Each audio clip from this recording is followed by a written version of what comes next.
That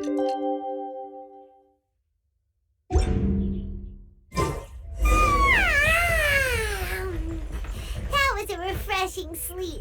Let's go to the venue. Paimon's really looking forward to hearing everyone's poems.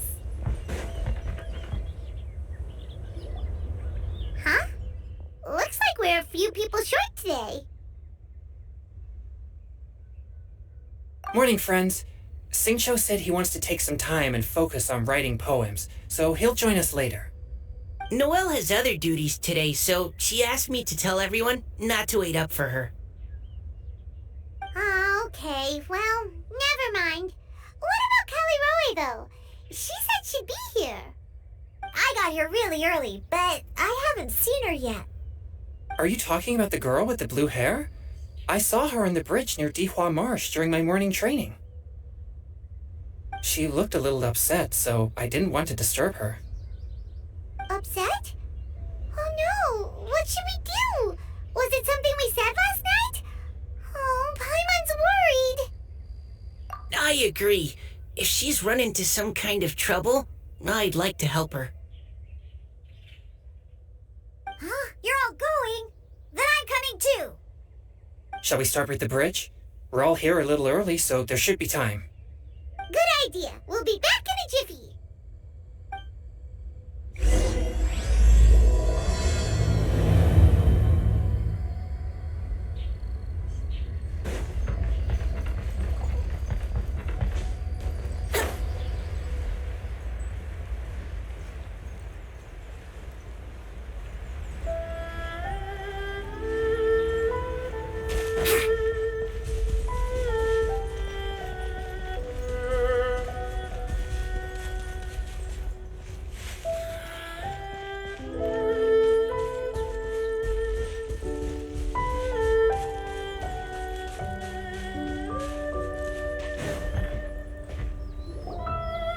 Oh, so this is the place?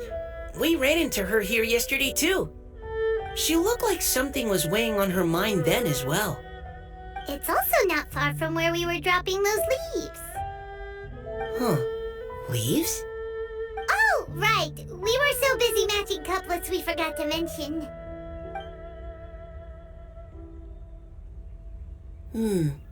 Interesting.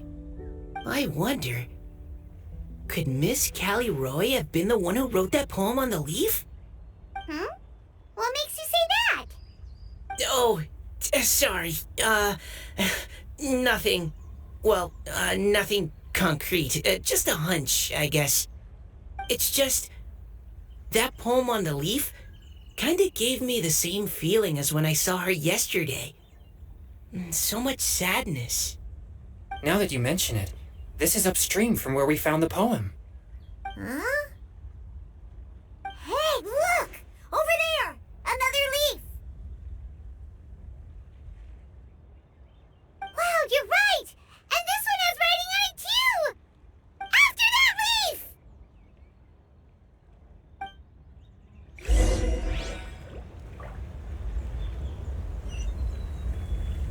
Wouldn't gliding be faster?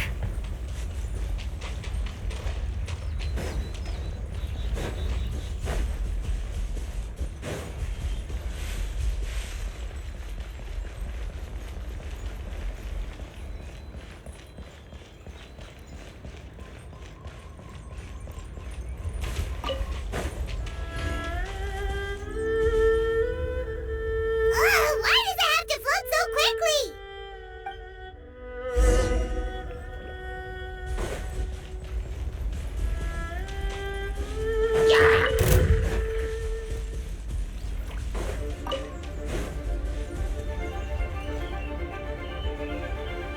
Can't you just fly over and grab it?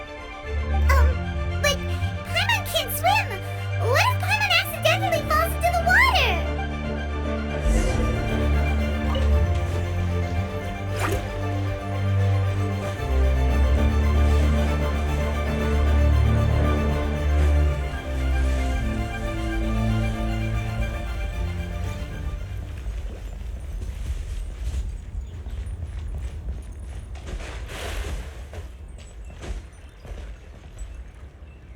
It stopped.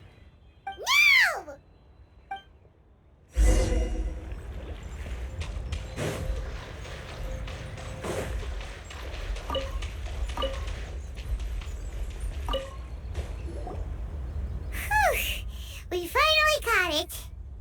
Are the words still legible, or have they been washed out? Looks like the ink's intact. Let Paimon take a look at what it says.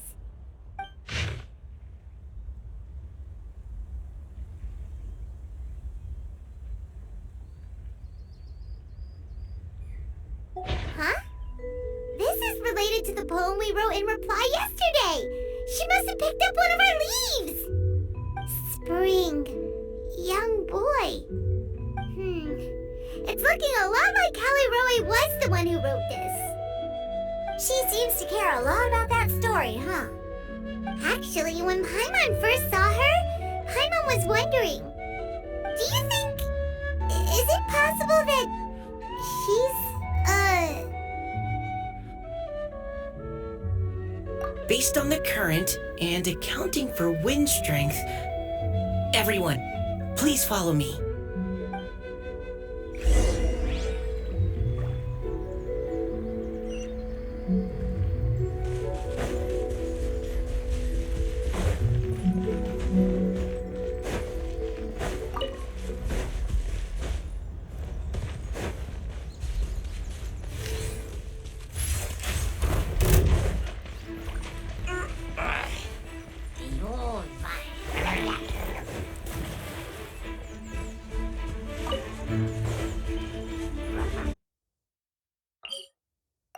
This should be far enough upstream. Let's split up and search the area. Callirhoe! Callirhoe!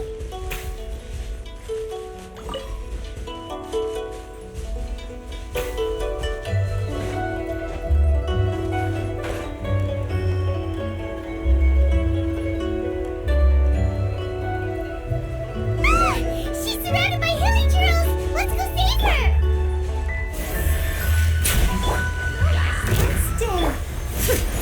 Shine down! Shut up! Vengeance will be mine! Rack and ruin!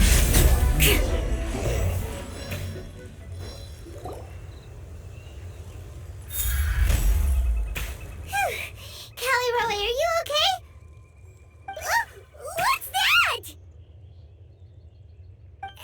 It's a huge water droplet! This is exactly what I saw the other day. Huh? Why are you all looking at me like that? Oh no! My body... is it... That voice is definitely Callirhoe's. How did this happen? Please wait a moment. Oh no. Did I use up too much energy? How did you... What's going on here? Miss Callirhoe, are you some kind of adeptus? No. I'm so sorry for deceiving you all for so long. Actually, I'm an Oceanid who flowed here from Fontaine long ago. What's an Oceanid?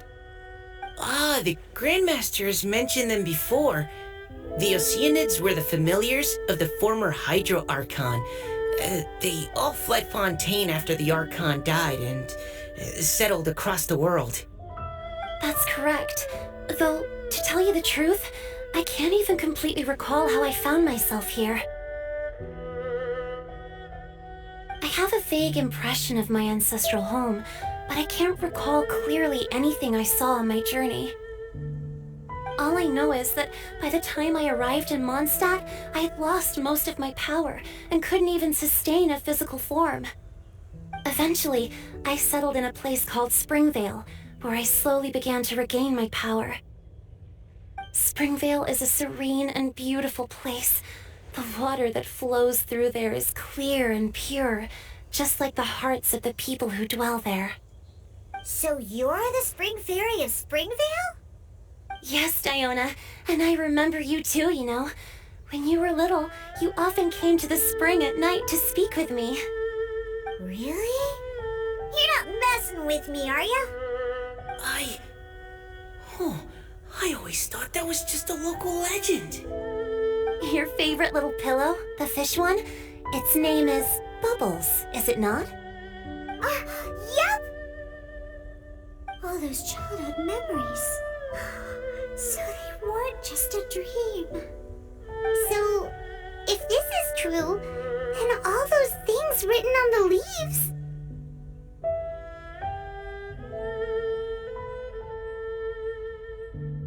I see. So you were the ones who found my leaf. Well, you are correct. The spring fairy and heart of Clear Springs is me. No wonder you were asking us so many questions about it. So, the boy from the story... is Finch. I always loved listening to people's dreams, and still do to this day.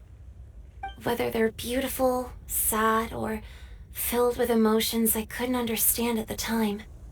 One night, a little boy came to the spring. The tears that fell from his face were more fragile than a moonbeam, and purer than the morning dew. I like humans, and wanted to understand them better. I also wanted to make sense of the feelings contained in his tears that were, then, a mystery to me.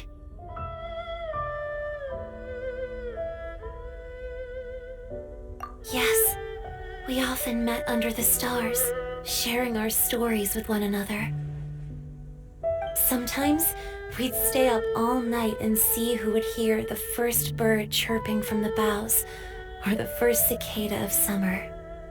Aw, that sounds lovely. But one day, just like the book says, I saw an emotion in Finch's eyes that I couldn't reciprocate. I felt out of my depth, in uncharted waters. But I knew all too well that we Lockfolk face a very different fate from that of humans. Whatever was happening, I didn't want it to lead to Finch writing a chapter of his life that he would later come to regret. So, I fled and never appeared before him again. Oh, Callirhoe. My strength returns very slowly, and even after decades, I can only sustain a physical form for a very short time. I once hoped that Finch would be able to move on and meet me when the stars in the night sky have all gone out. But after seeing so many people's stories and hearing about all their dreams, I have gradually come to understand Finch's heart. This feeling of wanting to respond to his feelings is surging relentlessly in my chest, and I can no longer restrain it. But I'm also scared. Scared that if I go and see him now, I'll bring nothing but disappointment and even more pain when it comes time to part. Oh. It really is a difficult choice. Please go see him. Huh? I know Grandpa Finch, and he's a really kind person. When I was struggling to learn how to draw maps, he was always encouraging me, telling me not to give up, always keep trying, and get out there and have some adventures. He often tells me stories about his past, but I've never once seen a look of regret or sadness in his face. And even though Grandpa Finch loves adventures, he still stands there by the spring every day, as if he's waiting for something. I believe that he's serious about his feelings for you, Miss Callirhoe. He's never stopped hoping that he'll see you again one day. So if you want to see him too, then what are you waiting for?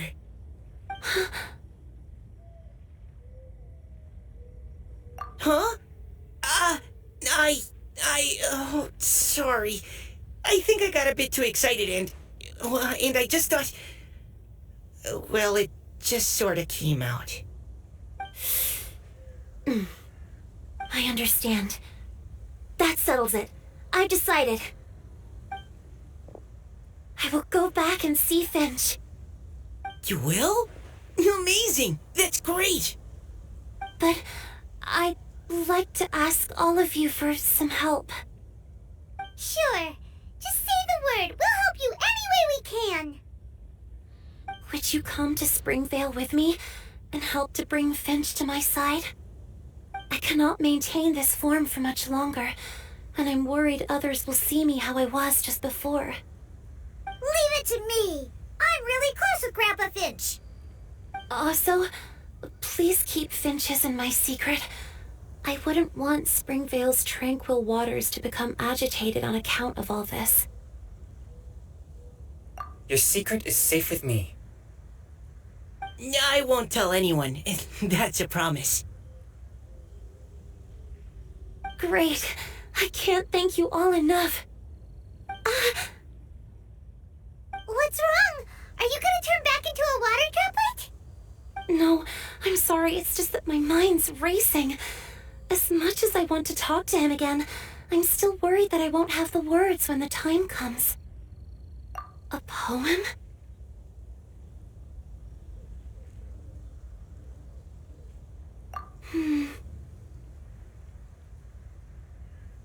Okay, good idea. I'll write him a poem. And it will be called Heart of Clear Springs.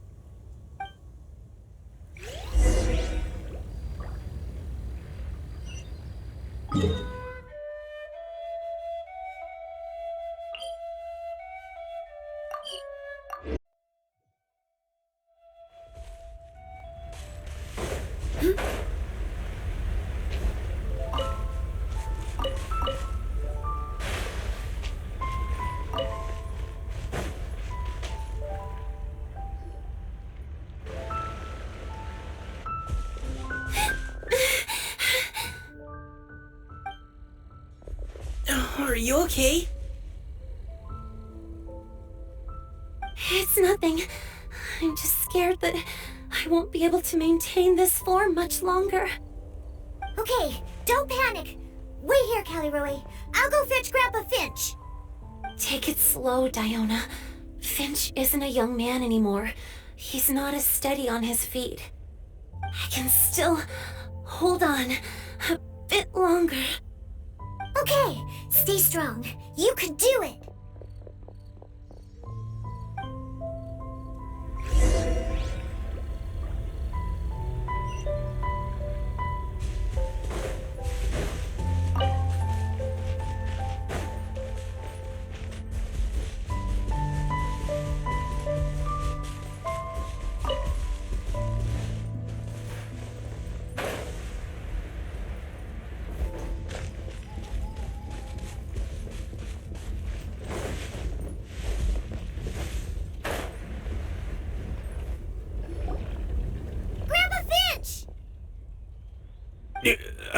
Is that Diona?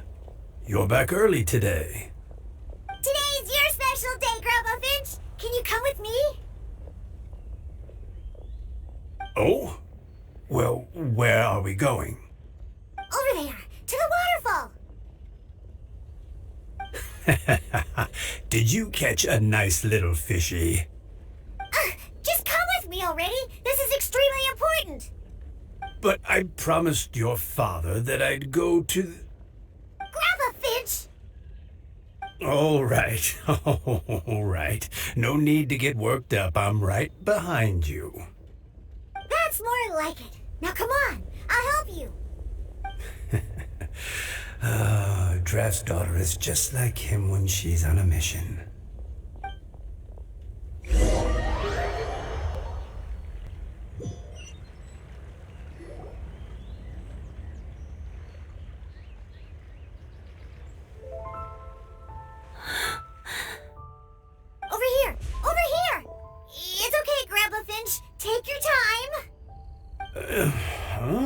What's all this? What are all these people doing here?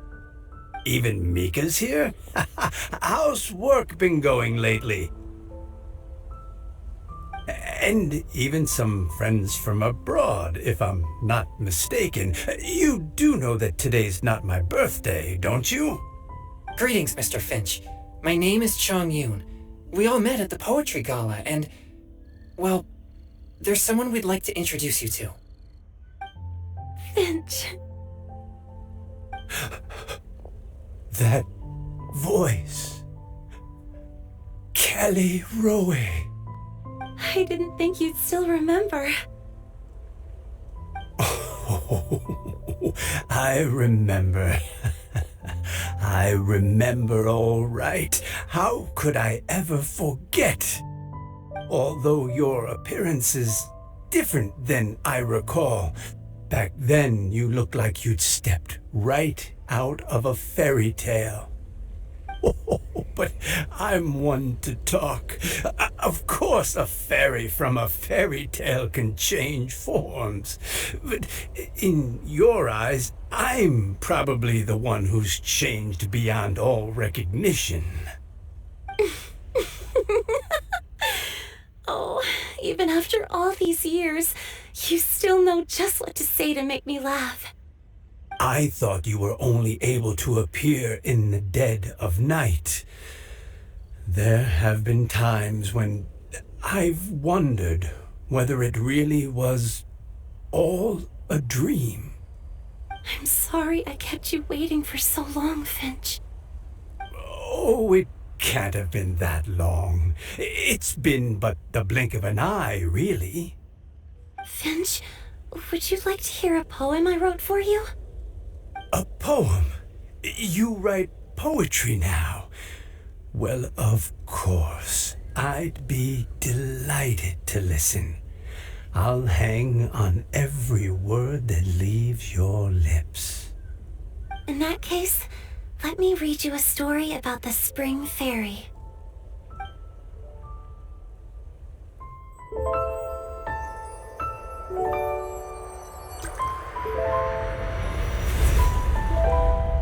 Far from my native land I roamed. In streams I slept, many seasons I met as the sun set and rose. I searched for a garden to call a home, and the moonlight ebbed as the water flowed. A soft breeze beckoned me unto a spring. Sleep, weary wanderer, your journey is over. May the dancing petals sweeten your slumber. At dawn I hummed the melody of a distant stream, and the songs in the night serenaded my dreams. A boy's tender tears trembled through the water, stirring me more than any starlight sonata. He wove me a wreath from past petals and future buds.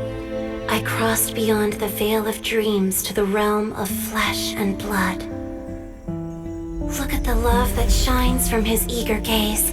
Answer the call of his heart, lest this moment go to waste. The kittens and fireflies invited my heartstrings to sing, but I was a stranger to the melody of mankind, and knew not how this tune should begin. As the river of dreams trickled into the ocean blue, every time a crystal fly flapped its wings, older it seemed he grew. But I learned to fathom human ways each stumbling step I took, and clouds of confusion became crystal clear in the vulnerable verse I wrote. As seed yearns for soil and trees for the sun, a once foreign melody inside my heart sung, and it cried out your name on every string it could strum. Now I give my dream to you. May it be in your slumber a sweet spring to quench your thirst. Now I hand my heart to you, praying my belated promise might meet, still with your trust.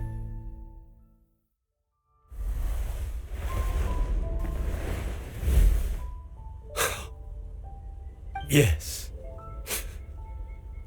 This is how I remember you from when we first met. All those years ago. It really has been a long, old time, hasn't it? Finch, It's okay. I understand. Your poem, it explains everything. Thank you, Finch. Please, take this.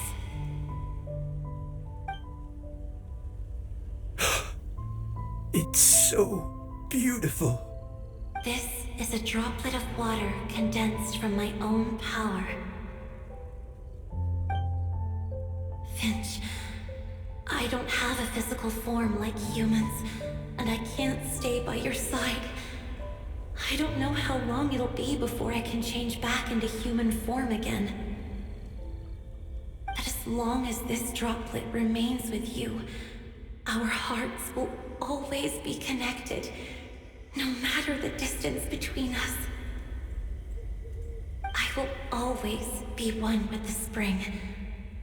From this day onwards, if you call me, I will meet you in your dreams.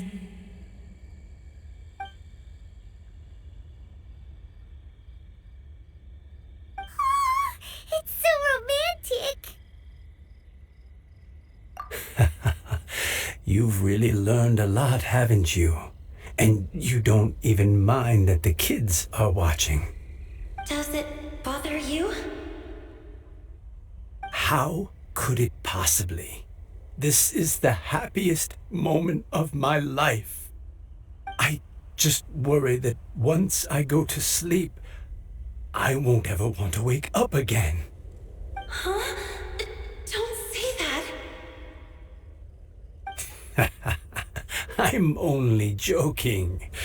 It seems that you still have much to learn.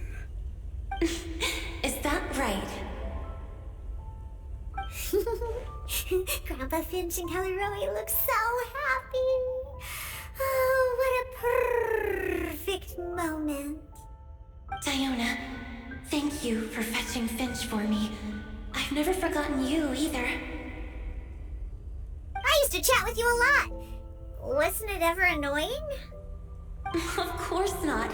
You are one of the truest friends I have in the entire world. That's why I gave you your gift, so that a part of me could always be with you. Huh? Wait. So is Diona's ability to mix delicious drinks from disgusting ingredients a blessing from this water spirit? And if so, is it also possible that my pure yang spirit is a gift from some being?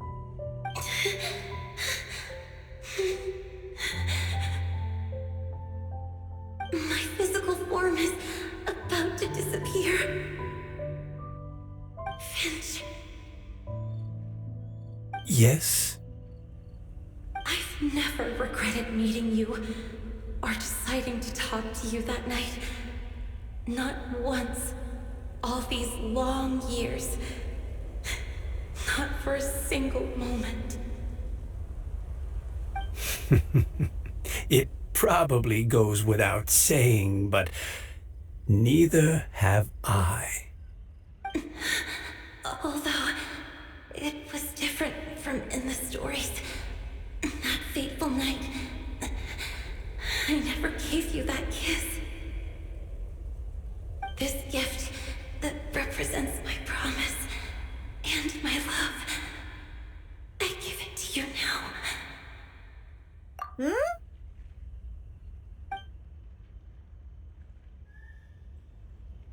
It's okay, everyone. She's gone now.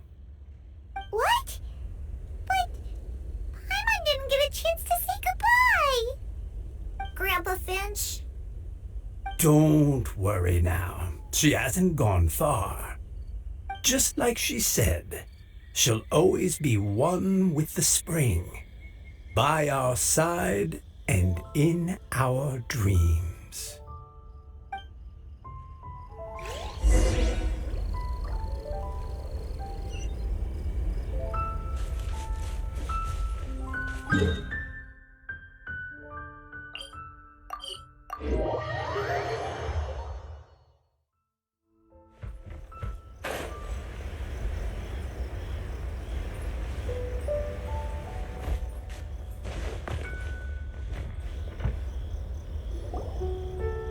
Oh? Hey, you're all back! And it looks like you're in much better spirits than before. Hu-Tao's a step ahead. She's already talking about printing a poetry anthology. She said she can't wait for everyone's final words because I'm itching to pull the trigger. By which I assume she meant she eagerly anticipates receiving everyone's freestyle poetry submissions to help her close the deal. Where have you all been? I've been waiting here forever. Perhaps they lacked sufficient inspiration and wished to have an emergency communion with nature. And with any luck, I'll bet they heard some fine poetry along the way. Tom Gaspard! Does this mean that right from the start you... Oh, right from the start, you said you would treat us to a nice meal! Huh? Did I? Very well. Since the traveler agrees, then it looks like I can't escape this time. Diona! Dear Diona, could I trouble you to fix us a couple of your delicious beverages? You wish. All right. Well, normally I'd never agree, but since I happen to be in a good mood today... Huh? So, just what have you guys been up to all this time? Why does it feel like there are some unspoken words hanging in the air here that everyone is privy to but myself? Really? Must be the breeze. You're reading way too much into it. Yeah, that's right. We're just, taking a walk. Inspiration walk, since it worked so well last time. So even Mika's in on it? Chongyun, how about you tell me what happened on the sly? I've just remembered that I heard about a haunted house recently that you'll definitely want to check out. I'm willing to bet that even your pure yang spirit won't be able to scare off these demons. I appreciate the gesture, but no thanks. Not this time. And I'm starting to think that maybe this pure yang spirit isn't such a bad thing after all. Huh? What the? What's gotten into you? Okay, that confirms it. I call shenanigans. Something big definitely went down here.